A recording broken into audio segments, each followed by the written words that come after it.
Prasin, kailangan natin dito ay matalino. Opo! Ano ang pangalan ng bagong presidente ng Pilipinas ngayon? Bongbong Marcos po! Kailan na-discover ang Pilipinas? March 15, 1586 po! Matalino ka nga. Matalino. Anong taon nagsimula ang ikalawang digmaan sa Pilipinas? 1842 po! May experience ka na ba sa trabahong ito? Opo! Dati pa po! Sige, tanggap ka na. Sige po, sir! Tawagan ko na lang po kayo kung kailan po ako mag-umpisa.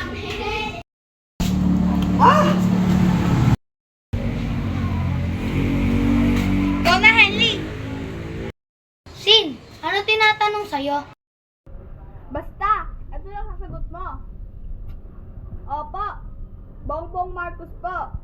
March 15, 1586 po. 1842 po. Opo, dati pa po.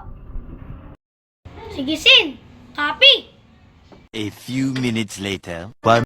Hindi. Kailangan dito matalino. Katulad nung in-interview ko kanina. Opo. Ano ang pangalan mo? Bongbong Marcos po. Ha? Kailan ka pinanganak? March 15, 1586 po. Ha? Ano? Pangilang ka sa magkakapatid? Bale, 1842 po. Opo. Ay, napakatalino mo nga. Abnormal ka ba? Opo. Matagal na po.